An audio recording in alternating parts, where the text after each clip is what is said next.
بالله من الشيطان الرجيم.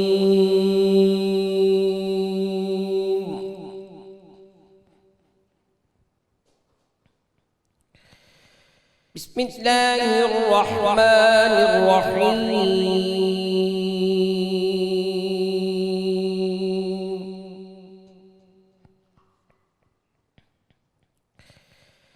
لا يستوي أصحاب النار وأصحاب الجنة.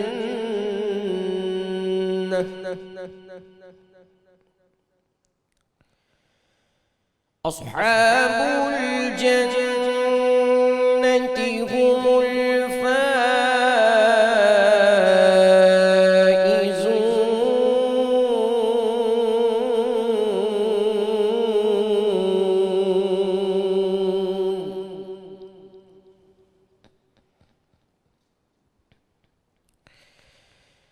لو أنزلنا هذا القرآن على جبل لرأيته خاشعا متصدعا من خشية الله.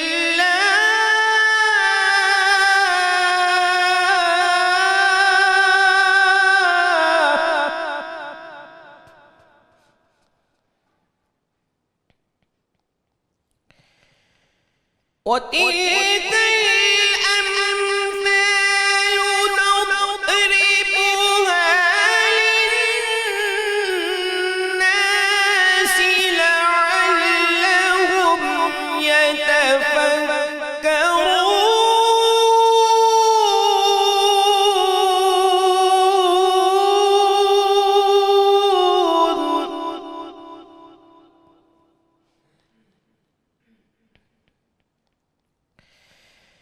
هو الله الذي لا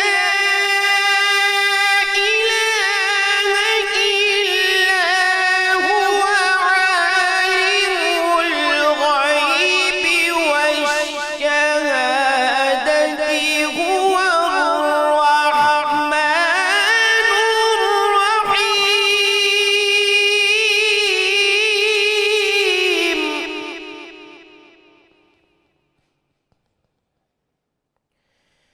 هو الله الذي لا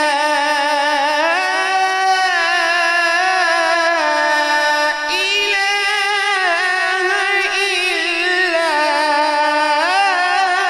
هو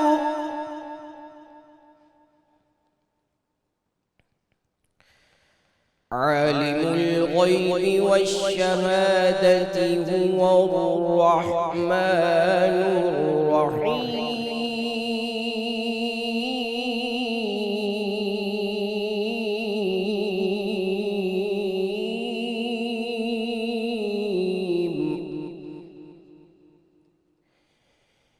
هو الله الذي لا إله إلا هو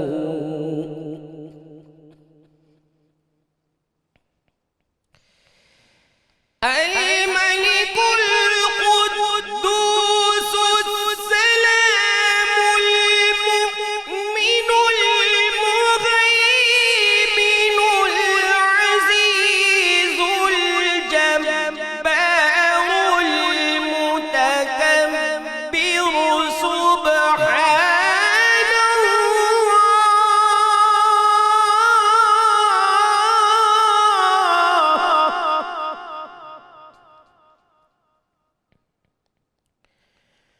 سبحان الله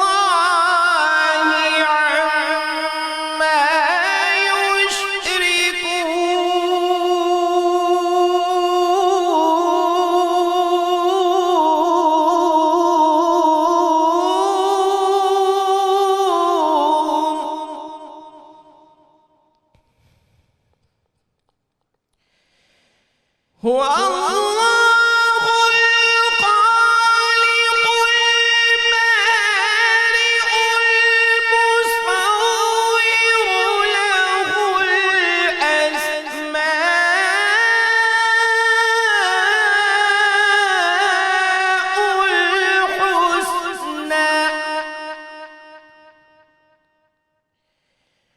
يسبح له ما في السماوات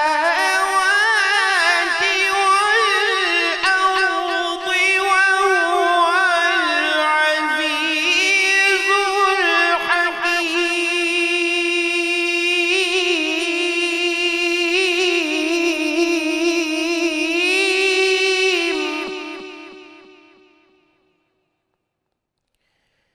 يسبح له ما في السماوات والأرض وهو العزيز الحكيم.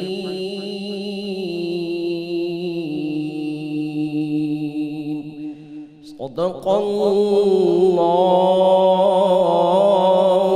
العظيم.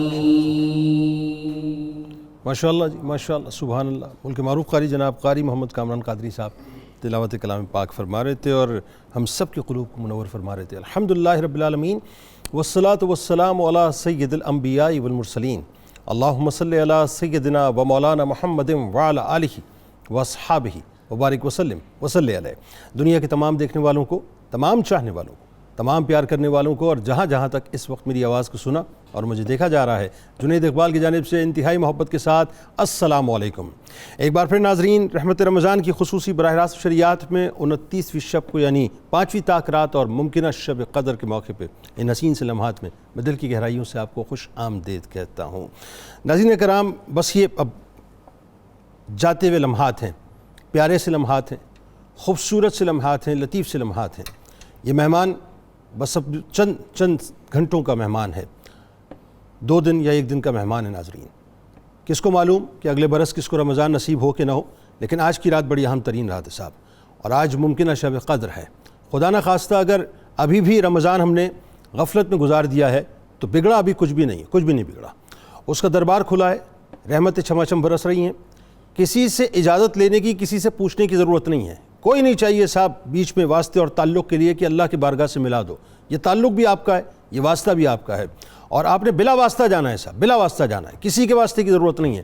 اللہ کی بارگاہ میں پہنچ جائیے. ہاں جب پہنچ جائیں تو واسطہ دیجئے اس کا جس کے صدقے سے اللہ تعالیٰ نے کائنات کو عطا کیا ہے، جس کے صدقے سے اللہ تعالیٰ نے سب کچھ عطا کیا ہے، اور ان کے صدقے سے ہی ہمیں شب قدر ملی ہے. ناظرین ان کے صدقے سے اللہ سے مانگ لیجئے، اور اتنا مانگ لیجئے، اتنا مانگ لیجئے کہ رب آپ کو عطا کر دے جو آپ چاہتے ہیں. یاد رکھیے گا، مایوس مت ہوئیے گا. کچھ بھی کر لیا ہے زندگی میں، ابھی بھی آج کی رات باقی ہے، لہٰذا کوشش کیجئے گا آج اپنے رب کو ضرور راضی کریں. ناظرین کرام، بلا تمثیل عرض کر رہا ہوں چونکہ آج فرسٹ میں ہے تو ذرا کچھ بات مزدوروں کے حوالے سے کر لیتے ہیں، کچھ بات القاسب و حبیب اللہ کی روشنی میں کر لیتے ہیں. اور بلا تمثیل آپ سے عرض کر رہا ہوں کہ ایک انسان کسی انسان کی دوستی کا دعویٰ کرے ناظرین تو یہ دیکھا جائے گا کہ وہ دوست کون ہے، کس فیملی سے ہے، کہاں رہتا ہے، کیا کرتا ہے، کیسا کردار ہے.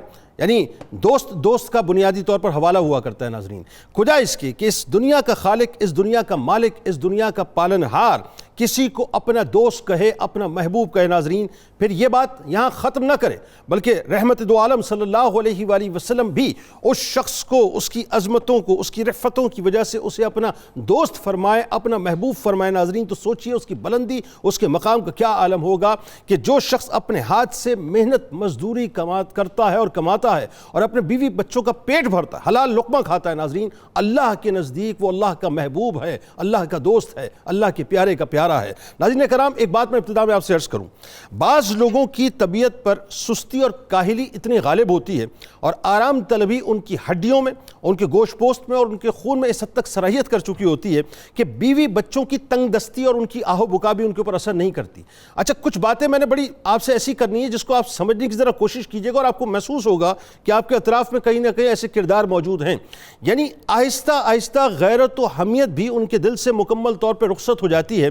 دوسروں کے آگے ہاتھ پھیلانے کو وہ آر بھی نہیں سمجھتے. اور عالم یہ ناظرین کہ دوسروں کی محنت سے کمائے ہوئے مال اور خوشحالی پر ہمیشہ حسد کیا کرتے ہیں اور انہیں حرام کمائی کا طعنہ دیا کرتے ہیں. یعنی خود اپنی اولاد کو مانگے ہوئے لقمے کھلا کھلا کر بڑا کرتے ہیں. ان کے اندر پیدائشی طور پہ ناظرین ہاتھ پھیلانے کی جو ایک کراہت ہے اس کو پیدا کر دیتے ہیں. یعنی ان کے اندر، ان کی جبلت میں، ان کی انسٹنکٹ کے اندر لوگوں سے سوال کرنا پیدا کر دیتے ہیں، جن کو فقط ایک ہی فکر ہوتی ہے کہ کسی کے گھر سے سے اگر کچھ آ جائے تو پیٹ کی دوزخ کو بھر لیں گے، کسی کی اترن مل جائے تو پہن لیں گے، کسی کا کپڑا مل جائے تو اپنی عید منا لیں گے۔ یعنی عالم یہ ہوتا ہے کہ وہ بنیادی طور پر خود بھی اپنے لیے بوجھ ہوتے ہیں، اپنے گھر والوں کے لیے بھی بوجھ ہوتے ہیں، اور معاشرے کے لیے بھی بوجھ بن جایا کرتے ہیں۔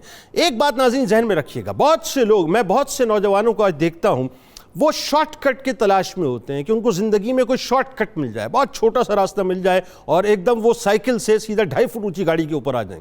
بہت سے نوجوانوں کو میں نے دیکھا ہے جن کے پاس اپنا گھر نہیں ہوتا، کرائے کے گھر میں رہتے ہیں، یا وہ ڈیڑھیے کے اندر رہتے ہیں، یا وہ ایک روم کے اندر رہتے ہیں، تو وہ سوچتے ہیں کہ بس کوئی ایسا شارٹ کٹ مل جائے کہ فوراً میں بنگلے کے اندر اپنے آپ کو شفٹ کر لوں، یعنی ایک لمحے کے اندر یا چند دنوں کے اندر جو ہے تبدیلی آ جائے، اور ظاہر ہے اس کے لیے وہ مختلف راستے بھی اختیار کرتے ہیں۔ یاد رکھیے گا ناظرین، زندگی کے اندر جو ترقی، جسے آپ دائمی ترقی کہتے ہیں، جسے دوام کہتے ہیں، آپ کی ترقی کو دوام ملا، وہ دوام اس وقت ملتا ہے جب انسان شارٹ کٹ کو اختیار نہیں کرتا، جب انسان ایک لمبی ریس کا گھوڑا اپنے آپ کو بناتا ہے، جب ایک طویل راستے کا اپنے آپ کو مسافر بناتا ہے، جب منزل اس کے سامنے ہوتی ہے، وہ فوکسڈ ہوتا ہے کہ مجھے کرنا کیا ہے، نتیجہ اللہ کے اختیار میں۔ یہ ذہن میں رکھیے گا، ہمارا کام صرف یہ ناظرین کہ ہم محنت کریں اور اخلاص کے ساتھ محنت کریں، تو جیتتا وہ ہے جو لمبی ریس کا گھوڑا ہوا کرتا ہے، جیتتا وہ ہے جو کھلے میدان کے اندر دوڑا کرتا ہے، جیتتا وہ ہے ناظرین کہ جس کے سامنے اپنے ٹارگٹس، اپنے گولز ہوتے ہیں کہ میں نے بنیادی طور پہ کرنا کیا ہے۔ وہ لوگوں کے آسروں پر نہیں ہوتا، وہ لوگوں کے یوں کہیے کہ محتاجی میں نہیں ہوتا، وہ لوگوں کے ہاتھ تلاش نہیں کرتا کہ مجھے کسی کا آسرا مل جائے، کسی کا ہاتھ مل جائے، مضبوط سسرال مل جائے۔ یہ بھی تو ہوتا ہے نا صاحب، مضبوط سسرال مل جائے، کروڑ پتی سسرال مل جائے، میں وہاں رشتہ کر دوں تو بیگم میری کروڑ پتی ہوگی تو میں آٹومیٹکلی کروڑ پتی ہو جاؤں گا۔ یعنی میں کچھ عرصے پہلے جو ہے وہ روپوں کے لیے محتاج تھا اور مقروض تھا، اور چند دنوں کے بعد میں کروڑ پتی ہو جاؤں گا۔ تو شارٹ کٹ زندگی کے اندر ناظرین نہیں ہے۔ یاد رکھیے گا ہمیشہ، اگر ترقی کرنی ہے تو محنت کرنا ہوگی۔ کام کوئی بھی چھوٹا اور بڑا نہیں ہوتا ناظرین۔ بہت سے لوگوں کو میں نے دیکھا ہے جو یہ کہتے ہیں صاحب کہ یہ تو کام بڑا چھوٹا ہے، ہمارے سٹیٹس کا نہیں ہے، ہم کر نہیں سکتے۔ ارے سب کر نہیں سکتے، یہاں پر آپ پاکستان کے اندر چھوٹا کام نہیں کر سکتے، اور ویسٹ میں جا کے، امریکہ میں جا کے آپ گوروں کے باتھ روم دھونے کو تیار ہیں۔ یہاں پر آپ کوئی محنت مزدوری کر کے ایمانداری کے ساتھ، انتہائی یوں کہیے کہ ڈگنیٹی کے ساتھ آپ کھڑے نہیں ہونا چاہتے، وہاں پر جا کر آپ گوروں کی ٹیکسی جو مطلب ہے وہ چلانے کو تیار ہو جائیں گے۔ یعنی گورے آپ سے ٹیکسی چلانے کو کہیں آپ کریں گے، آپ کو واش روم صاف کرنے کا کہیں آپ کریں گے، لیکن آپ یہاں بیٹھ کے کام نہیں کریں گے۔ وجہ یہ ہے کہ آپ کو شارٹ کٹ چاہیے۔ کوئی بھی کام ناظرین چھوٹا اور بڑا نہیں ہوتا، انسان کی جو سوچ ہوتی ہے نا بنیادی طور پہ وہ چھوٹی اور بڑی ہوتی ہے۔ یہ جو ہاتھ پھیلانا اور بھیک مانگنا ہے، یعنی یہ کوئی کمال نہیں ہے ناظرین، یہ باعث ذلت بات ہے، جبکہ اپنے ہاتھ سے محنت کر کے حلال اجرت کمانا ناظرین عظیم ترین شرف ہے۔ شرف کو بار بار ریکال کیجئے گا کہ اللہ تعالیٰ اس بندے کو اپنا محبوب کہتا ہے، یعنی جس نے حلال راہ سے دنیا طلب کی تاکہ دوسروں کے سامنے ہاتھ پھیلانے سے بچ سکے اور اپنے اہل و عیال کو کما کر کھلا سکے اور اپنے پڑوسیوں کی بھی مدد کر سکے، وہ اللہ کے حضور اس شان سے آئے گا کہ اس کا چہرہ 14ویں کے چاند کی طرح روشن ہوگا۔ ناظرین کرام، اپنا ہاتھ یعنی اپنے ہاتھ سے رزق کمانے والا، کسی کے آگے ہاتھ نہ پھیلانے والا اور ضروریات کو اپنے ہاتھ سے پورا کرنے والا، اپنے گھر والوں کا پیٹ پالنے والا شخص ناظرین وہ عظیم ترین شخص ہے جسے اللہ تبارک و تعالیٰ کے محبوب نے اپنی مبارک زبان سے القاسب حبیب اللہ کا تاج پہنایا ہے۔ یعنی اللہ پسند فرماتا ہے حلال روزی کی تلاش میں بندے کو تھکا ہوا دیکھے، اللہ پسند فرماتا ہے اور اس کے محبوب پسند فرماتے ہیں کہ جس کے ہاتھ ناظرین محنت کر کے سوج جایا کرتے ہیں وہ اللہ اور اس کے رسول صلی اللہ علیہ وآلہ وسلم کو بہت محبوب ہیں، بہت پسند ہیں۔ یعنی جس کے ہاتھوں کی کمائی پہ ناظرین سرکار مدینہ صلی اللہ علیہ وآلہ وسلم نے پاکیزگی کی مہر ثبت فرمائی ہے، جس کے ہنر سے اللہ بے انتہا محبت کرتا ہے، جس کی محنت سے کمانے سے، یعنی ایک انسان ہے نا جو محنت کر کے کماتا ہے اور کماتے کماتے یعنی محنت کرتے کرتے وہ تھک جاتا ہے، تھک کے چور ہو جاتا ہے، اللہ تبارک و تعالیٰ اس کی اس تھکن کی وجہ سے اس کے گناہوں کے پہاڑ کو چورا چورا کر دیا کرتا ہے۔ اس چور ہونے سے وہ پہاڑ جو گناہوں کا ناظرین وہ چور چور ہو جایا کرتا ہے۔ ناظرین کرام ایک بات ذہن میں رکھیں کہ اسلام کا ذرا مزاج دیکھیں اور غور کیجئے گا کہ اسلام کا مزاج کیا۔ حضرت اسماء بنت ابی بکر رضی اللہ تعالی عنہما جانوروں کی یعنی خدمت کرتی تھیں اور جنگل سے لکڑیاں چن کر لا کے کام کیا کرتی تھیں۔ کچھ خواتین ناظرین کھانا پکا کر اور کچھ دودھ نکال کر اس زمانے میں فروخت کیا کرتی تھیں۔ کچھ صحابیات ایسی تھیں جو دایا کا کام کیا کرتی تھیں۔ حضرت عائشہ صدیقہ سلام اللہ علیہا نے ام المومنین حضرت زینب بنت جحش سلام اللہ علیہا کے بارے میں فرمایا کہ وہ اپنی محنت سے کماتی تھیں اور اللہ کی راہ میں صدقہ کیا کرتی تھیں۔ محنت کیجئے، محنت کیجئے، اللہ تبارک و تعالی محنت کا ثمرہ ضرور دیتا ہے۔ کامیابی اس کے اختیار میں ہے، ناکامی بھی اس کے اختیار میں ہے۔ آپ کا کام صرف محنت کرنا ہے، سچی نیت اخلاص کے ساتھ محنت کیجئے۔ اللہ تعالیٰ نے جو آپ کے مقدر میں لکھا ہے آپ کو مل کے رہے گا، لیکن شرط یہ ہے کہ آپ نے بستر پہ لیٹے نہیں رہنا ہے، لیٹے نہیں رہنا ہے، آپ نے باہر نکلنا ہے۔ چارپائی پہ لیٹے نہیں رہنا ہے، باہر نکلنا ہے۔ آپ نے اپنے سسرال پہ تکیہ نہیں کرنا ہے، نکلنا ہے باہر۔ جب آپ باہر نکلیں گے اللہ تبارک و تعالیٰ آپ کا حامی اور مددگار ہوگا۔ آغاز کرتے ہیں جناب۔ ہمارے ساتھ اس وقت جو شخصیات موجود ہیں یقیناً کسی تعارف کی محتاج نہیں۔ پہلی شخصیت ممتاز عالم دین، ہمارے بزرگ، آپ کے ہمارے ہم سب کے انتہائی قابل احترام جناب پروفیسر محمد سعید احمد خان صاحب تشریف فرمائیں۔ دوسری شخصیت آپ کے ہمارے ہم سب کے انتہائی قابل احترام بزرگ ہیں، ممتاز اسکالر ڈاکٹر شبیر احمد جامی صاحب ہمارے ساتھ موجود ہیں۔ تیسری شخصیت ممتاز عالم دین، آپ کے ہمارے ہم سب کے بہت پسندیدہ ہیں، علامہ محمد احمد برکاتی صاحب موجود ہیں۔ تینوں احباب کو السلام علیکم، خوش آمدید۔ اور میرے دائیں جانب میرے بھائی پرنس آف قوالی کہا جائے تو غلط تو نہیں ہوگا نا؟ آپ کو پتہ ہے، شکریہ جناب شیر میاداد خان صاحب موجود ہیں۔ تمام احباب کو میں خوش آمدید کہتا ہوں، السلام علیکم۔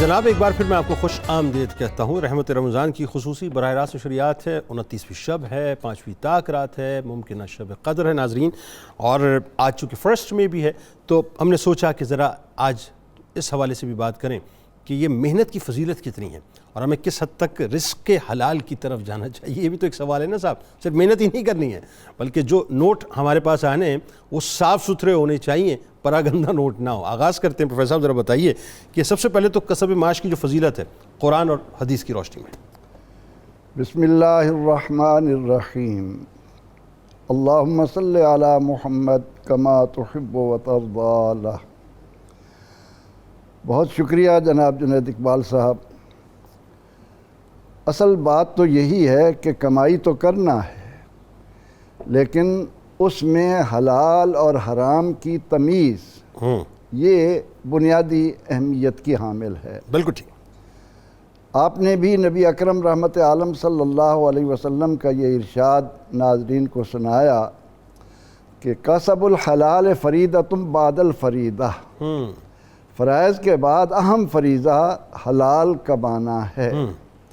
اللہ رب العزت نے قرآن کریم میں حکم دیا کہ انفقوا من طیبات ما کسبتم، اپنی پاکیزہ کمائی میں سے خرچ کرو، ومما اخرجنا لکم من الارض۔ ٹھیک۔ پروردگار عالمین نے انبیاء علیہ السلام بھیجے۔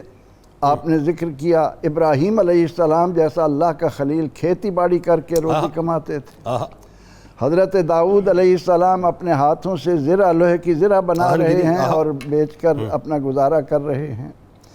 پروردگار عالمین نے انسان کی تخلیق کے بارے میں فرمایا کہ لَقَدْ خَلَقْنَا الْإِنسَانَ فِي كَبَدٍ، ہم نے انسان کو مشقت میں پیدا کیا ہے۔ اب انسان نے دنیا میں آنے کے بعد اپنی ضرورتوں کی تکمیل کے لیے محنت سے کمانا ہے اور اس کمائی سے اپنی اور اپنے ماتحت لوگوں کی ضرورتوں کو پورا کرنا ہے۔ بالکل ٹھیک۔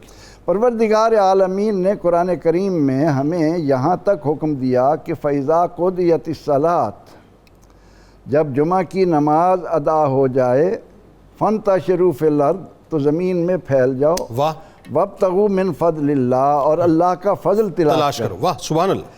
یعنی رب العالمین خود ہمیں حکم دے رہا ہے کہ ہم نماز سے فراغت کے بعد جس بات کی طرف متوجہ ہوں وہ حلال کمائی ہے، اور اس حلال کمانے کے لیے اللہ رب العزت نے انسان کو اعضاء عطا کیے، ان کو بار بار اس نے حکم بھی دیا کہ تم، اللہ تعالیٰ نے قرآن پاک میں انبیاء علیہ السلام کو حکم دیا کہ ایھا الرسل، اے رسولو، کلوا من الطیبات واعملوا صالحا، پاکیزہ کمائی میں سے کھاؤ اور نیک اعمال بجا لاؤ۔ واہ۔ اور اس نے اسی انداز میں اہل ایمان کو بھی حکم دیا کہ ایمان والو تم پاکیزہ کمائیوں میں سے۔ پھر اللہ تعالیٰ نے قرآن کریم میں فرمایا کہ للرجال نصیب مما اکتسبوا وللنساء مما اکتسبن۔ آپ نے صحابیات کا امہات المومنین تک کا ذکر کیا کہ وہ کماتی تھیں۔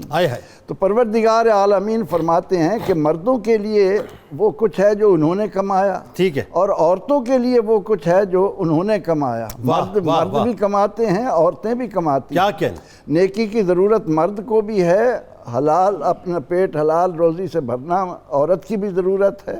تو اللہ رب العزت نے اس ضمن میں کسی کو یہ تمیز نہیں دی کہ مرد کمائیں اور عورتیں بیٹھ کر بیکار رہیں اور وہ کمائی نہ کریں۔ تو پروردگار عالمین نے قرآن پاک کے اندر جہاں ہمیں یہ حکم دیا کہ ہم اپنی پاکیزہ کمائیں، اور فرمایا اللہ کے نبی علیہ الصلاۃ والتسلیم نے کہ اطلب الرزق فی خبائی الارض، کہ زمین کی پہنائیوں میں گہرائیوں میں رزق تلاش کرو۔ اللہ، زمین کی پہنائیوں اور گہرائیوں میں، گہرائیوں میں اللہ، اب اس میں کان کنی بھی ہے، زراعت بھی ہے۔ واہ واہ واہ واہ، زراعت کے ضمن میں تو ہم یہ دیکھتے ہیں کہ جتنی گوڈی اتنی ڈوڈی، ٹھیک ہے، کہ جتنا زیادہ ہم کھودیں گے اتنا زیادہ ہمیں رزق ملے گا۔ واہ واہ واہ، اور اسی لیے فرمایا کہ القاسب و حبیب اللہ، محنتی جو ہے وہ اللہ کا دوست ہے۔ سبحان اللہ۔ اور خود نبی اکرم رحمت عالم صلی اللہ علیہ وسلم نے اپنے اسوہ حسنہ میں کئی مقامات پر کہ اگر آپ کے پاس آ کر ایک آدمی کے بارے میں کہا جاتا ہے کہ یا رسول اللہ صلی اللہ علیہ وسلم فلاں شخص ہر وقت اللہ اللہ کرتا رہتا ہے، اچھا، اس کے سارے اوقات اللہ اللہ کرنے میں گزرتے ہیں، تو آپ صلی اللہ علیہ وسلم نے فرمایا کہ وہ کھاتا پیتا کہاں سے ہے؟ ہائے ہائے ہائے ہائے، کیا اچھی بات ہے، عرض کی گئی کہ اس کے کھانے پینے کا اہتمام اس کا بھائی کرتا ہے۔ ہائے ہائے، یہ سن کر رسول اللہ صلی اللہ علیہ وسلم نے فرمایا کہ اس ہر وقت اللہ اللہ کرنے والے سے اس کا بھائی بہتر ہے جو اس کو خوراک مہیا کر رہا ہے، سبحان اللہ، کیا کہنا، جو واہ واہ اس کے واہ، لیے لباس سبحان کا بندوبست کر رہا ہے۔ سبحان اللہ۔ ایک سفر میں نبی اکرم رحمت عالم صلی اللہ علیہ وسلم جب اپنے ہمراہیوں کے ہاں رکے تو فیصلہ ہوا کہ ایک بکری ذبح کی جائے۔ ایک صحابی نے اپنے ذمہ لیا کہ میں بکری ذبح کروں گا، دوسرے نے کہا میں اس کی کھال اتاروں گا، ایک نے کہا میں اس کا گوشت بناؤں گا، ایک نے کہا کہ میں اس کو پکاؤں گا۔ تو اللہ کے نبی علیہ السلام نے فرمایا کہ لکڑیاں میں لے کے آؤں گا، ٹھیک ہے۔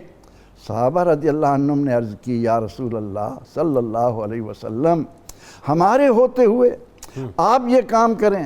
فرمایا کہ مجھے یہ پسند ہے کہ میں اپنے ہاتھ سے کما کر کھاؤں، کیونکہ اللہ کے نبی حضرت داؤد علیہ السلام کا یہ عمل تھا کہ وہ اپنے ہاتھ سے پاکیزہ کمائی کھاتے تھے۔ تو اللہ تعالیٰ نے انسان کے لیے واضح کر دیا کہ لیس للانسان الا ما سعی، انسان کے لیے وہی کچھ ہے جس کے لیے وہ سعی کرتا ہے، کوشش کرتا ہے۔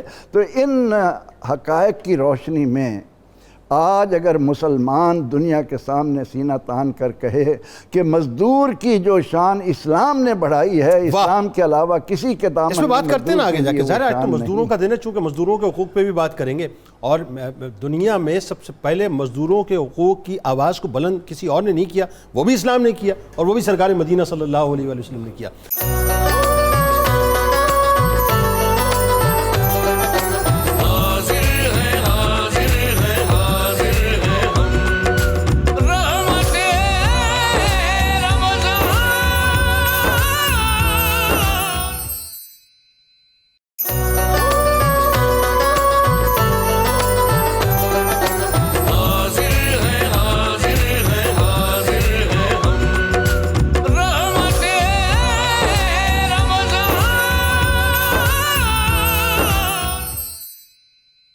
ڈاکٹر صاحب ذرا بتائیے، کسب معاش کا جو عملی مظاہرہ ہے سرکار مدینہ صلی اللہ علیہ وآلہ وسلم کی حیات طیبہ میں نظر آتا ہے، اور صحابہ کرام رضوان اللہ تعالیٰ علیہ مجمعین کی زندگیوں میں تو کیا ہی بات ہے صاحب، کہ آپ دیکھیے کہ اتنی تکالیف امتحان کے باوجود بھی جو ہے قیامت صغریٰ بپا ہو گئی، لیکن ایک دوسرے کے سامنے بھی ہاتھ نہیں پھیلاتے تھے۔ بتائیے ذرا۔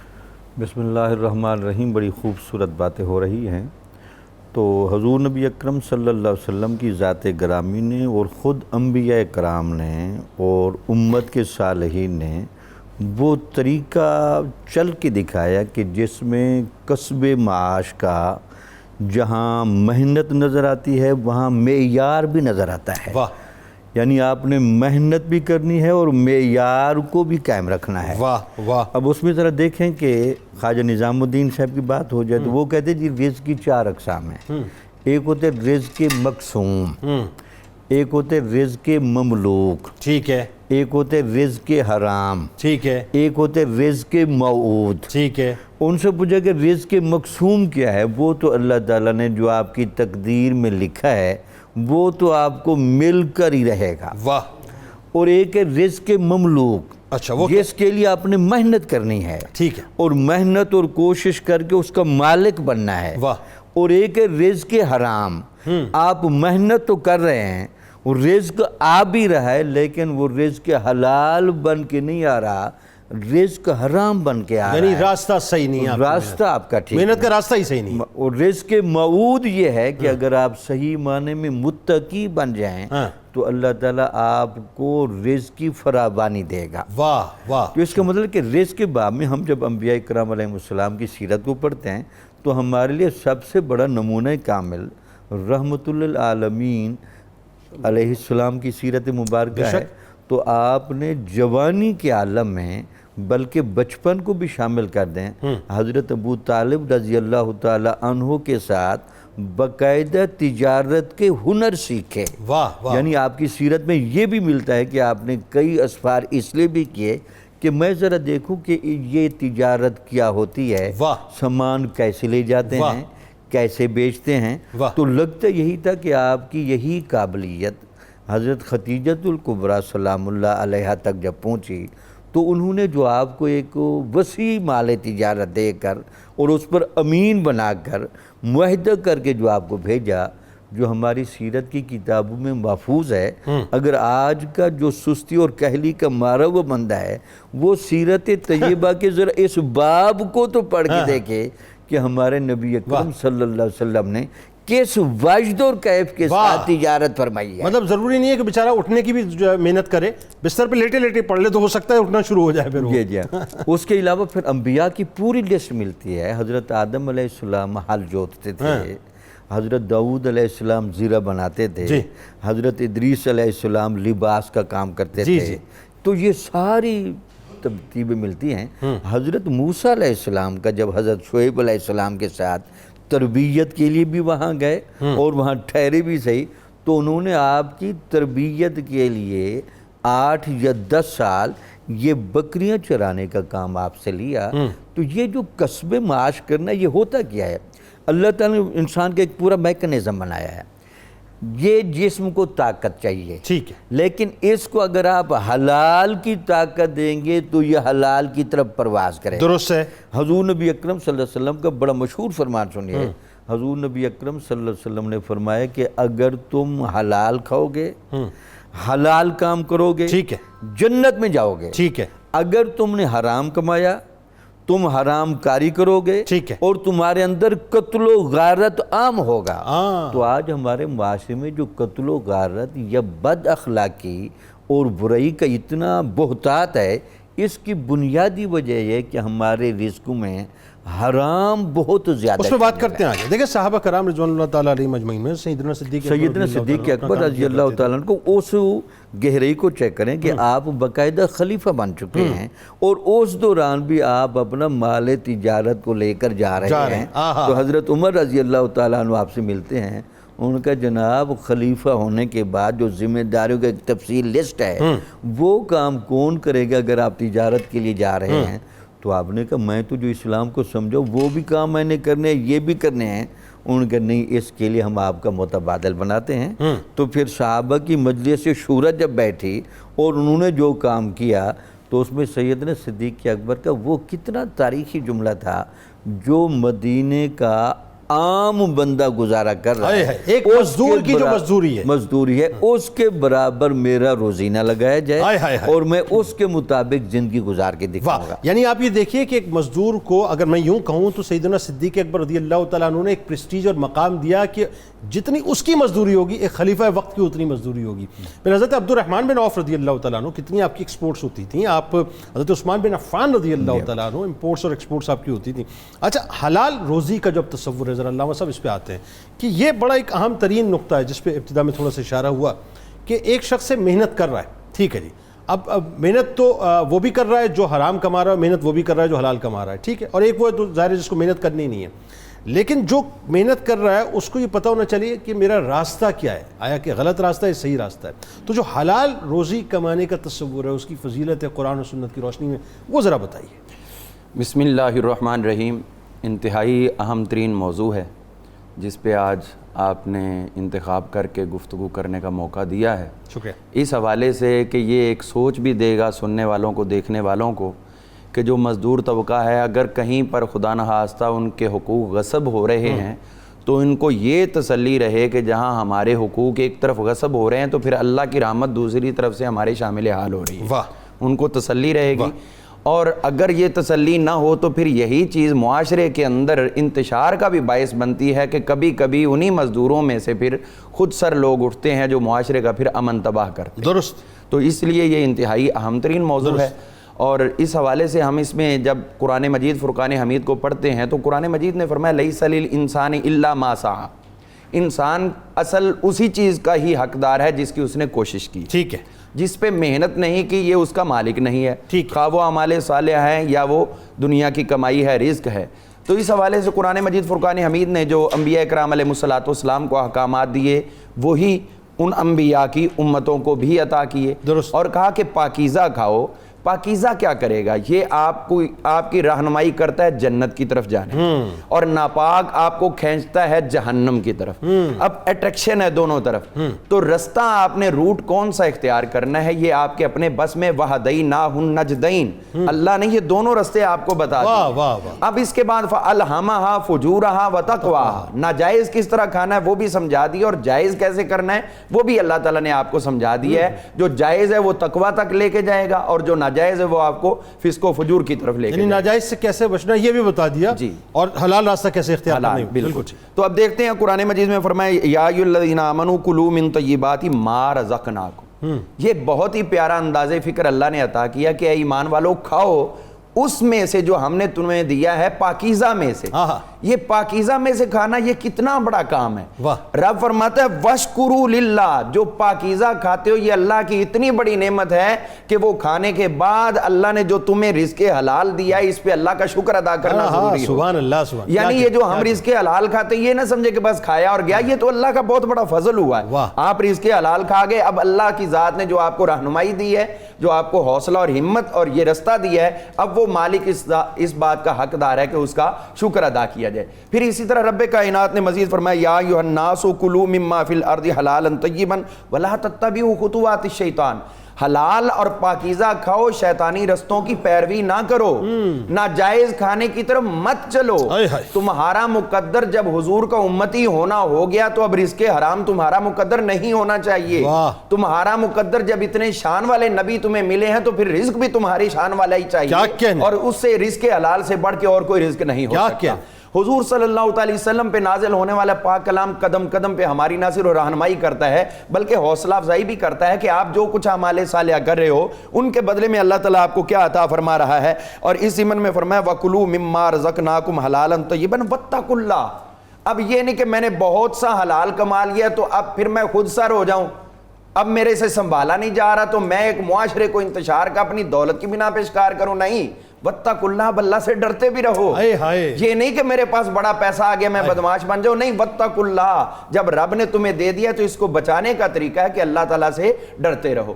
حضور صلی اللہ تعالیٰ علیہ وسلم آپ نے زندگی بھر اسی چیز کو حرز جاں بنایا، اور آپ کے جو اعمال اظہار نبوت اعلان نبوت سے پہلے کے امت کی رہنمائی کے ہیں ان میں سب سے بڑا کام یہی رزق حلال کا حصول. واہ واہ سبحان اللہ. حضور صلی اللہ علیہ وسلم خود فخریہ فرمایا. جب ایک صحابی نے عرض کیا تھا تو آپ نے فرمایا کہ اللہ کے تمام انبیاء کرام علیہ الصلوۃ والسلام بکریاں چراتے رہے. تو انہوں نے حیرت کہا حضور آپ بھی؟ فرمایا ہاں میں بھی چرایا کرتا تھا. مکہ کے متمول لوگوں کی میں لے کے جاتا تھا اور قیمتاً ان سے میں مزدوری لیتا تھا اور وہ بکریاں چراتا تھا. آپ نے جو انٹرو میں بات کہی کہ کاروبار کوئی بھی چھوٹا نہیں ہوتا، اب دیکھیے حضور صلی اللہ علیہ وسلم نے خود وہ اپنا بکریاں چرانے کا عمل امت کیا بات. اب اس بات پہ امت کو بھی رہنا چاہیے کام چھوٹا اور بڑا کوئی نہیں، رزق حلال اصل میں وہی سب سے بڑا ہوا کرتا ہے.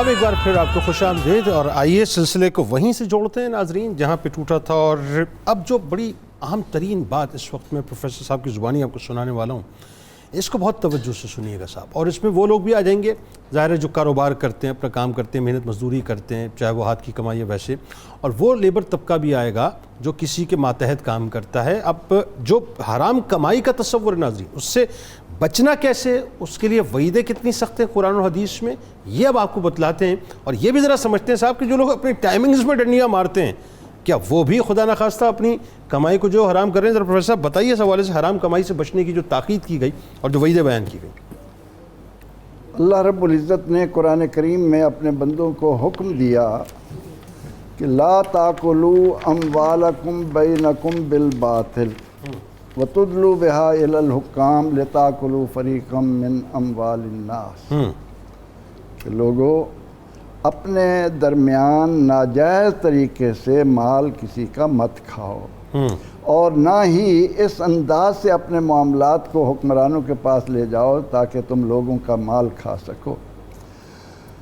پروردگار عالمین نے حلال اور حرام کے درمیان ہمیں ایک تمیز عطا کی ہے، یہ جاننے کے لیے کہ کون سا مال طیب ہے، کون سا خبیث ہے. لا تتبدل الخبیث بالطیب، حکم دیا گیا کہ طیب کے بدلے ناپاک مت لو. آقا علیہ السلام نے فرمایا کہ مال حرام سے وجود میں آنے والے جسم پر جنت کی خوشبو حرام. آئے ہائے ہائے اللہ. اور میں نے یہ جو بات کہی کہ طیب اور خبیث کے درمیان فرق کیا کریں، تو اس ضمن میں بہترین انداز یہ ہے کہ سب کو اللہ دیتا ہے، لیکن جو شخص اللہ سے اس کے محبوب کے دامن سے وابستہ ہو کر لیتا ہے وہ اس کے لیے حلال ہے، اور اگر درمیان سے اس کے محبوب کا واسطہ ہٹا دے تو ملتا اللہ سے ہے لیکن حرام ہوتا ہے، حلال نہیں ہوتا. ایک تاجر تجارت کے لیے نکلتا ہے، مزدور مزدوری کے لیے نکلتا ہے، کہتا ہے کہ اللہ تیرا آسرا. اور چور چوری کے لیے نکلتا ہے، وہ بھی یہی کہتا ہے کہ یا اللہ تیرا آسرا. ہاں، بہت سے لوگ جو غلط کام کر رہے ہوتے ہیں، حرام کام کر رہے ہوتے ہیں، وہ کہتے ہیں ہم یہ تو اللہ ہی ہمیں دے رہا ہے، معذل مطلب یہ بات کرتے ہیں. ٹھیک، اللہ تعالیٰ نے یہ ایک معیار رکھا ہے کہ محبوب کریم صلی اللہ علیہ وسلم کے در پر اس سے آ کر لو.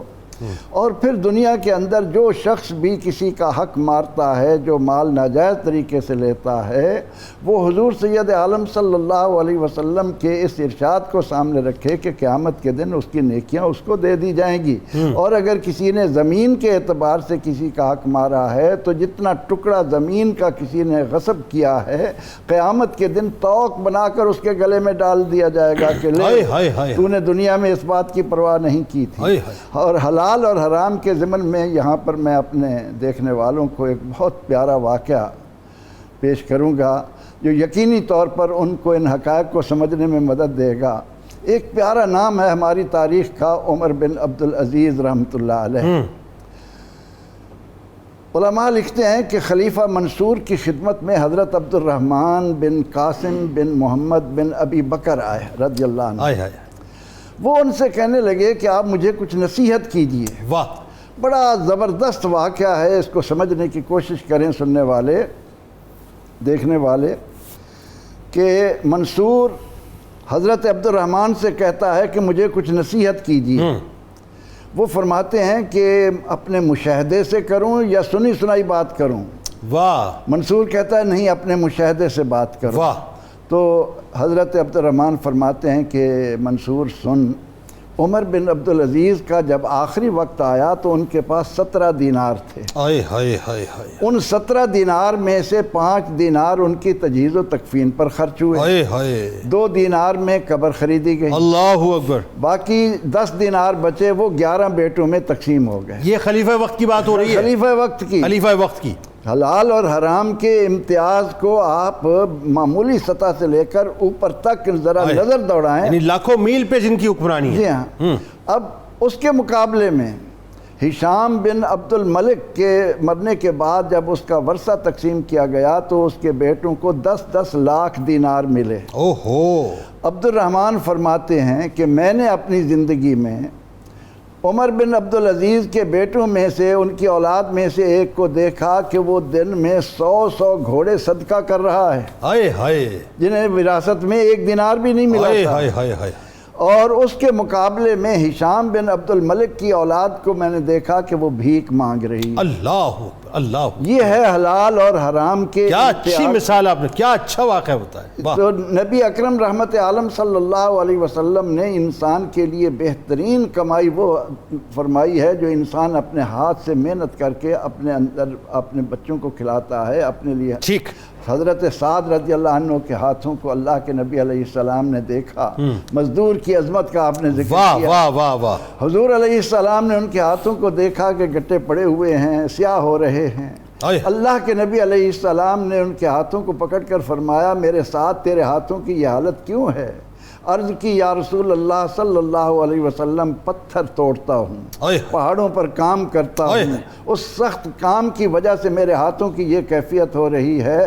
تو اللہ کے نبی علیہ السلام نے اس مزدور کے ہاتھ کو پکڑ کر چوم آئے لیا۔ ہائے ہائے، جن ہاتھوں کو میرے سرکار بوسا دیں اس کا عالم کیا ہوگا۔ فرمایا یہ ہاتھ اللہ کو بہت پسند ہے۔ واہ واہ واہ واہ، سبحان اللہ ہمیں سبحان اللہ۔ زندگی میں ما من دابت فی الارض الا علی اللہ رزقھا، اللہ نے ہر ایک کا رزق مقسوم کیا ہے، بالکل ٹھیک ہے، اس کا مستودع اور مستقر بھی جانتا ہے، لیکن انسان نے اللہ سے جو لینا ہے وہ حلال طریقے ایسا ہی، سے لے، بلکہ وہ اپنے دیکھیں نا، آپ وہ کو حرام ایک سے بچائے۔ حدیث پاک کا مفہوم ہے نا کہ جو جسم حرام کے پیسوں سے پلا بڑا اس کا حق ہے کہ وہ جہنم کی آگ کا ایندھن بنے، آگ کا ایندھن بنے، اس پر جنت کی خوشبو حرام قرار دے دی۔ اچھا، دوسری بات میں آپ کو بتاؤں، یہ جو بات آپ کر رہے ہیں، میں تو عموماً جو ہماری پٹھان کمیونٹی ہے، بڑی قابل فخر کمیونٹی ہے، میں عموماً ان کو دیکھتا ہوں کہ خاص صاحب روزے ہو کچھ بھی ہو، لیکن وہ جس انداز سے وہ کھدائیوں کے کام اور دیگر وہ کر رہے ہوتے ہیں، محنت مزدوری کر رہے ہوتے ہیں، رشک آتا ہے، روزے بھی نہیں چھوڑتے، تو ایسے ظاہر جو اللہ تعالیٰ پھر رفتیں بھی پھر ایسی عطا کرتا ہے۔ ڈاکٹر صاحب ذرا یہ بتائیے اب کہ جو توکل کا معاملہ، اب یہاں پہ ایک سوال پیدا ہو گیا، بہت سے ایسے لوگ ہیں وہ کہتے ہیں جی ہمارے نصیب میں جو لکھا ہوا مل جائے گا، اور وہ بیٹھے بیٹھے کہتے ہیں مل جائے گا، ملتا کچھ نہیں ہے۔ تو یہ جو توکل ہے کیا ہے، اس کا فلسفہ کیا، ذرا یہ سمجھائیں، اور بغیر محنت کے اللہ پر جو توکل کیا جاتا ہے، کیا یہ توکل کرنا جائز ہے، اس طرح سے صحیح ہے؟ بسم اللہ الرحمن الرحیم۔ ایک ہے تدبیر اور ایک ہے توکل۔ ٹھیک ہے، اللہ تعالیٰ نے تدبیر اور توکل میں ایک لنک قائم کیا ہے اور ایک رابطہ رکھا ہے۔ ٹھیک ہے، یہ بھی حکم ہے کہ آپ اللہ پر توکل کریں۔ ٹھیک ہے، وہ توکل کا معنی ہوگا بطور نتیجہ اور رزلٹ کے۔ ٹھیک ہے، تدبیر کا معنی ہوگا کہ آپ محنت اور کسب کریں۔ ٹھیک ہے، اب اس محنت اور کسب پر ملتا کتنا ہے وہ ہے اللہ کا کام۔ یعنی میں چارپائی پہ بیٹھ کے یا رزاق کو کرتا رہوں، مسئلہ حل نہیں ہوگا نا، مسئلہ اس وقت حل ہوگا جب میں چارپائی سے اتر کے کام پہ نکلوں گا۔ چلو یا رزاق بھی کرے اور کام پر بھی جائے، کام پہ دونوں کو اکٹھا کر لے تو یہ چیزیں بیلنس ہو جائیں۔ بالکل صحیح ہے۔ یا ایک اور سوال کروں جس میں لوگ بعض اوقات مغالطہ کھاتے ہیں، توکل کیا کی درجات ہیں؟ بعض اوقات یہ ہوتا ہے کہ توکل کا آپ کو وہ درجہ بھی ملتا ہے جہاں تدبیر کو عام طور پر ساتھ چلانا ہے ہر بندے نے، ٹھیک ہے، لیکن بعض اوقات توکل کا وہ درجہ بھی ملتا ہے جو سیدنا صدیق اکبر نے مظاہرہ کر کے دکھایا۔ واہ واہ واہ، اپنے گھر کا سارا مال لا کر واہ، قدمین مصطفیٰ پر نشاور کیا، واہ۔ تو حضور نبی اکرم صلی اللہ علیہ وسلم نے پیار سے پوچھا کہ گھر والوں کے لیے بھی کچھ رکھ کے آئے ہیں؟ تو آپ نے فرمایا کہ نہیں، ان کے لیے اللہ اور اس کے رسول کا نام رکھ کے آیا ہوں۔ ہاں، اگر توکل کے آپ اس درجے پر فائز ہیں وہ اور بات ہے، تو وہ اور بات ہے، لیکن اس میں بھی فضیلت یہ ہے الفقر و فقری، الفقر و فقری، تب بھی آپ نے حالت فقر میں رہتے ہوئے کسب ضرور کر کے دکھانا ہے۔ واہ واہ، یعنی داتا صاحب نے اور اولیاء نے اس پر اتفاق کیا ہے کہ وہ ولی جس پر رحمتوں اور برکتوں کی وجہ سے رزق کی فراوانی ضرور آ رہی ہے، لیکن اگر اس کے ساتھ وہ کسب معاش بھی کر رہا ہے تو وہ ان اولیاء سے زیادہ فضیلت والا ہے جو حجروں میں بیٹھ کر کھا رہے ہیں۔ تو مقصد یہ ہے کہ یہاں تدبیر اور توکل کو ساتھ ساتھ چلانا ہے۔ اچھا، مطلب یہ اس مثال کو میں یوں سمجھوں کہ وہ جیسے توکل کی مثال ہے نا کہ توکل ان پرندوں سے سیکھو جو صبح خالی پوٹے نکلتے ہیں اور شام کو پوٹے ان کے بھرے ہوئے ہوتے ہیں اور واپس وہ آتے ہیں. یعنی توکل ان کا اللہ کی ذات پہ، لیکن کسب کرنے نکلتے ہیں، اللہ تبارک و تعالیٰ ان کو رزق دیتا ہے، وہ واپس لوٹتے ہیں. اسی طرح سے یا وہ جو اونٹ کی مثال ہے کہ اونٹ جو ہے پہلے اس کو رسی سے باندھ دو، اس کے بعد اللہ پر توکل کرو. ایسا ہی ہے. بالکل ٹھیک. اب اس میں ایک واقعہ اور بتائیے. خوبصورت، وہ جو آپ بات، کیونکہ واقعہ سے ذرا بات سمجھنے میں آسانی ہوتی. حاجی امداد اللہ مہاجر مکی رحمۃ اللہ علیہ کہتے ہیں کہ میرے پاس ایک شیخ الحدیث آیا. ٹھیک ہے. اس نے کہا حضرت میں رات کو ایک بڑا عجیب و غریب خواب دیکھتا ہوں کہ میں کھانے پر کچھ ایسی چیزیں رکھ کے کھاتا ہوں جن کا میں نام بھی نہیں لے سکتا. تو بڑی کراہت والی چیزیں ہیں. تو میں شیخ الحدیث ہوں، درس حدیث پڑھاتا ہوں، یہ سارے کام، اس کی کیا وجہ ہے؟ تو انہوں نے کہا کہ یہ مجھے بتائیں کہ ان تینوں میں سے ایک وجہ ہے. یا تو یہ ہے کہ جہاں آپ نے نوکری لی ہے وہاں آپ نے کوئی جھوٹ بولا ہے. ٹھیک ہے. یا پھر یہ ہے کہ آپ جہاں حدیث پڑھاتے ہیں تو کہیں شرع اپنی طرف سے تو نہیں ڈال دیتے جی، اس کا وہ معنی بنتا ہی نہیں اور آپ نے شرع اپنی طرف سے ڈال دی. یا پھر یہ ہے کہ کہیں ایسا تو نہیں کہ آپ پیچھے سے کوئی حلال ذریعے سے نہ آ رہے ہوں، کوئی خاندانی نسب میں تو مسئلہ نہیں. اس نے کہا جی میں کل پرسوں پوری تحقیق کر کے بتاؤں گا. تو اس نے تینوں ذرائع پر غور کیا. اس نے کہا حدیث کی شرح بھی ٹھیک کرتا ہوں، نسلاً حلالی ہوں. یہ ضرور ہے کہ جس جگہ میں نوکری لینے گیا وہاں پہلے میں نے بولا جھوٹ تھا. ان کو ایک شیخ الحدیث کی ضرورت تھی. انہوں نے مجھ سے پوچھا کہ آپ کتنے عرصے سے حدیث پڑھا رہے ہیں؟ میں پڑھا نہیں رہا تھا. میں نے کہا جی 10-12 سال سے میں حدیث پڑھا رہا ہوں. اگرچہ میرا مطالعہ بھی تھا. وہاں جانے کے بعد جب میں نے حدیث پڑھی بچے بھی مطمئن ہو گئے. ٹھیک ہے. تو انہوں نے کہا وہ جو آپ نے جھوٹ بولا تھا اس کی ان سے معذرت کریں، ان کو سیدھی بات بتائیں جی میں نے جھوٹ کی بنیاد پر یہ نوکری آپ کے پاس شیخ الحدیث بنا ہوں. وہ کہتے ہیں جب انہوں نے وہ بات کلیئر کی تو آ کر بتایا جی اب وہ خواب میں دیکھنا بند ہو گیا ہے. تو ہمیشہ یاد رکھیں یہ جو رزق حرام ہے یہ اتنے مخفی راستوں سے آتا ہے. اس کو دیکھیں نا، رزق حلال و حرام کی بات کرتے ہوئے اللہ نے جو جملہ کہا کہ شیطان تمہارا کھلا دشمن ہے.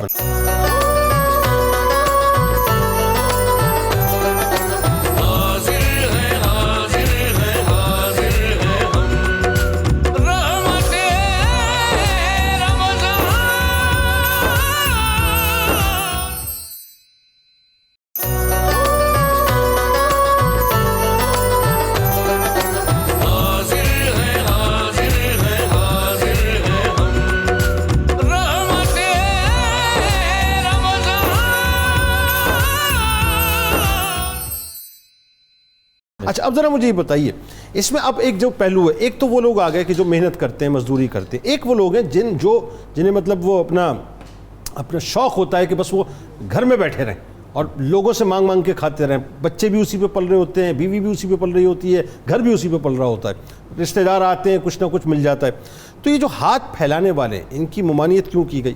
وعیدیں کیا ہیں قرآن اور حدیث میں؟ اس حوالے سے بتائیے ذرا. یقیناً یہ ہمارے ملک کا بہت بڑا مسئلہ ہے، بلکہ دیکھا گیا ہے کہ حرمین شریفین کے اندر بھی ایسی ہی جسارتیں ہوتی ہیں. یہ گداگری، بھکاری پن اسلام نے اپنے ماننے والوں کو عزت کے اعلیٰ مقام پر فائز کرنے کی کوشش کی ہے. کیونکہ آپ کی شناخت اگر ایک طرف آپ کے اپنے لباس سے ہوتی ہے تو دوسری طرف آپ کی شناخت آپ کے کاروبار سے بھی ہوتی ہے. اچھا کاروبار ہے تو آپ اچھے سمجھے جائیں گے، برا کاروبار ہے تو آپ برے سمجھے جائیں گے. تو اس بارے میں قرآن مجید فرقان حمید نے تو بہت کھل کر فرمایا ہے اور ان لوگوں کو کرٹیسائز کیا جو لوگوں سے مانگتے ہیں اور جو نہیں مانگتے اگرچہ حقدار ہوتے ہیں. تو ان کے لیے فرمایا لا یسألون الناس الحافا، لپٹ لپٹ کے مانگنے والے بھکاری ہوتے ہیں، وہ جھوٹے ہوتے ہیں. اور دیکھنا یہ ہے کہ ان کے چہروں سے پہچانا جائے کہ یہ اس چیز کے حقدار ہیں. تو انہی کے لیے مصارف زکوٰۃ اللہ تعالیٰ نے عطا فرمائے. اور حضور صلی اللہ علیہ وسلم نے فرمایا کہ جس کے پاس ایک ٹائم کا کھانا ہو اور پھر وہ اس کے باوجود مانگے تو یہ چیز اس کے لیے حلال نہیں ہے. یعنی اب دیکھیے کہ گھروں کے اندر چوک علاقے مختلف وہ اب باقاعدہ ٹھیکے پہ دیے جا رہے ہیں بھکاری پن کے. بالکل ایسا. اور لمٹ کیا ہے؟ حضرت سیدنا عمر فاروق رضی اللہ تعالیٰ عنہ آپ کے دور مقدس میں ایک شخص مسجد نبوی کے باہر آیا. اس نے کہا کوئی مجھے کھانا کھلا دو. آپ کے غلام تھے، اسلم ان کا نام تھا، آپ نے فرمایا ابھی انہیں کھانا دو۔ اس کے بعد آپ نکل گئے باہر، جدھر چراگاہ تھی مدینہ منورہ میں مجاہدین کے اونٹ جہاں پہ چرا کرتے تھے، آپ ان کے معائنہ کے لیے تشریف لے گئے، تو اس علاقہ میں سے باہر سے آواز پھر اسی شخص کی آئی، کوئی مجھے کھانا دے دو، کوئی مجھے کھانا دے دو۔ آپ نے وہ اپنا غلام ساتھ تھا، اسے فرمایا میں نے تجھے کہا تھا اس کو کھانا دینا، تم نے دیا نہیں۔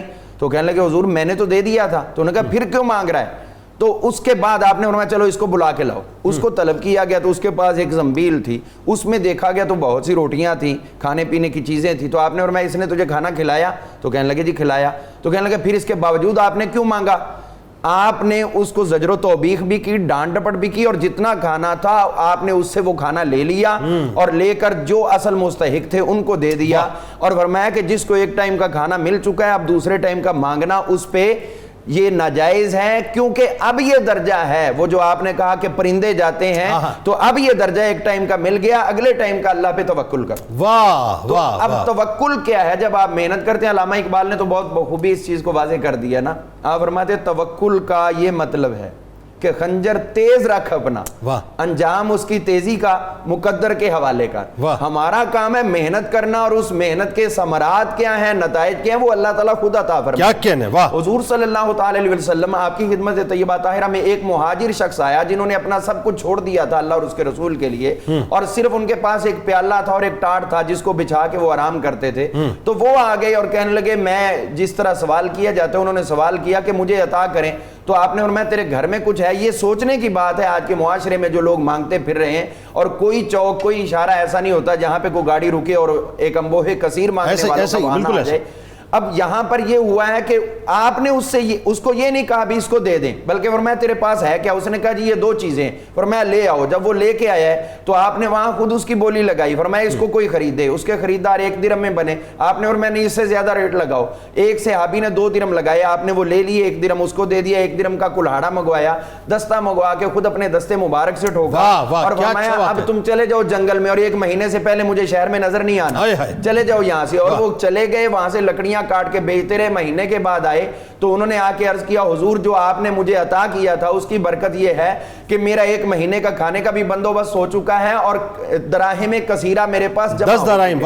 یہ حضور صلی اللہ علیہ وسلم نے اس کے لیے جو عمل دیا ہے، در حقیقت یہ ساری امت کے لیے۔ اسی واقعے کے اندر آپ یہ دیکھیے توکل بھی آ گیا، اسی واقعے میں محنت کی عظمت بھی آ گئی، اسی واقعے کے اندر حلال روزی بھی آ گئی، اور اسی ایک واقعے کے اندر یہ بات بھی آ گئی کہ کام چھوٹا بڑا نہیں ہوتا۔ جی جی بالکل۔ اور اسی واقعے کے ساتھ اگر میں یہ کہوں ہمارے حکمرانوں کو بھی سوچنا چاہیے، ہم نیچے کہتے ہیں مانگو نہ، اور جو بھی آتا ہے وہ مانگنے باہر نکل جاتا ہے، تو پہلے خود کریں۔ ہاں تو صاحب دستہ ہی نہیں رہا تو لگائیں گے کیسے؟ چلیں آگے چلیں۔ جی تو اسی صورت میں ہم دیکھتے ہیں حضور صلی اللہ علیہ وسلم نے جو اس صحابی سے فرمایا تھا، فرمایا یہ درہم جو 10 ہیں، درہم کثیرہ میں شمار ہوتے ہیں 10 سے اوپر، آپ نے فرمایا یہ تیرے پاس جو درہم ہیں ان سینکڑوں ہزاروں درہموں سے بہتر ہے جو تو مانگ کے جمع کرتا، اور قیامت والے دن اس حال میں آتا کہ تیرے ماتھے پہ بھکاری پن کا نشان ہوتا اور لوگ دور سے دیکھ لیتے کہ یہ دنیا میں بھیک مانگتا تھا۔ ایک روایت میں تو یہاں تک آتا ہے کہ جو دنیا میں بھیک مانگتے ہیں قیامت والے دن یہ آئیں گے اس حالت میں کہ ان کے چہرے پہ گوشت نہیں ہوگا، وہ دور سے پہچانے جائیں گے ہڈیوں کے چہرے کے، یہ مانگ مانگ کے پلنے والے تھے، آج قیامت آئی تو وہ سارے کا سارا مانگا ہوا چہرہ جو ہے گوشت سے صاف ہو گیا۔ بھکاریوں میں ایک تو وہ بھی آ گئے جو چوراہوں پہ آپ کو نظر آتے ہیں، چوباروں پر نظر آتے ہیں، مارکیٹس میں نظر آتے ہیں، اور وہ بھی آ گئے جو وائٹ کالر بھکاری جنہیں آپ کہتے ہیں کہ جو گھروں کے اندر موجود ہوتے ہیں، وہ ایک کہیں کونے پہ بیٹھا ہوتا ہے خاموش، اس کو پتہ ہے مال والا میرا رشتہ دار۔ یہ یقیناً تقریباً ہر گھر نہیں تو ہر دوسرے گھر میں ایک آدھ ایسا ہوتا ہے کام چور جس کی نگاہ اس جیب والے کے اوپر ہوتی ہے کہ اس کی جیب کے اندر، اور استحقاق وہ سب سے زیادہ رکھ رہا ہوتا ہے، جھگڑا وہ سب سے زیادہ کرتا ہے اور بھائیوں کا حق سب کرتا ہے۔ تو ایسا تقریباً ہر دوسرے تیسرے گھر میں کوئی نہ کوئی فرد ملتا ہے۔ لیکن سوچنے کا مقام یہ ہے کہ جب حضور صلی اللہ علیہ وسلم نے خطبہ حجۃ الوداع کے اندر ایک بات ارشاد فرمائی تھی، کلکم ابنائے آدم، تم سب کے سب آدم کے بیٹے ہو اور کسی کو کسی پر برتری نہیں۔ اب آپ محنت بھی نہیں کرو گے، گھر بھی بیٹھو گے، دوسرے محنت بھی کریں گے، کما کے بھی لائیں گے، اور آپ اس پہ نظر وہ جابرانہ رکھو گے کہ وہ ڈرتے ہوئے آپ کو دیں گے، تو اسلام نے قطعاً بھی اس چیز کی دیکھیے حضور جابرانہ نہیں ہوتی، وہ ندی دانہ ہوتی ہے، ندی دانہ۔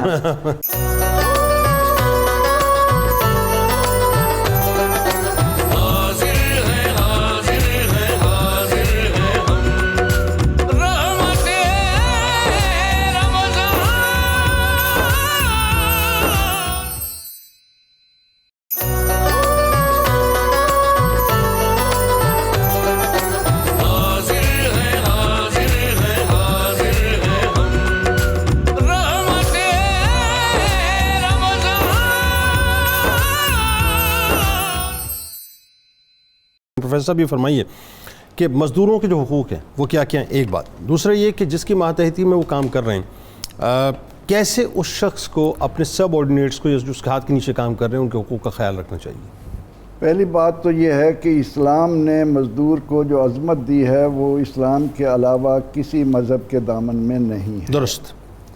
حضور نبی اکرم رحمت عالم صلی اللہ علیہ وسلم نے مسجد نبوی کی تعمیر، خندق کے اندر مزدور کے ساتھ کندھے سے کندھا ملا کر مزدور کو عظمتوں سے نواز دیا. درست.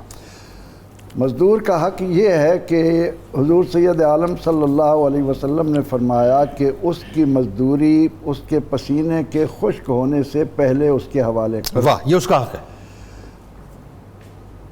کبھی بھی کسی آجر کو یہ حق نہیں دیا گیا کہ وہ کسی بھی سطح پر کسی بھی انداز میں مزدور کو اپنے سے کم سمجھے، ٹھیک ہے، اپنے سے کم تر اس کو درجہ دے. ٹھیک ہے. سیدنا حضرت ابو ذر غفاری رضی اللہ تعالیٰ عنہ جس شان کا کپڑا خود لباس بناتے تھے وہی مزدور کو دیتے تھے، وہی خادم کو دیتے تھے. سبحان اللہ. پھر اسلام نے یہ کہا ہے کہ جو تم نے ملازم رکھے ہیں جیسا کھاتے ہو ان کو ویسا کھلاؤ، جیسا پہنتے ہو ویسا ان سے پہلاؤ. ٹھیک ہے. اور مزدور کا یہ حق ہے کہ اس سے وہ کام لیا جائے جو وہ بآسانی سر انجام دے سکے.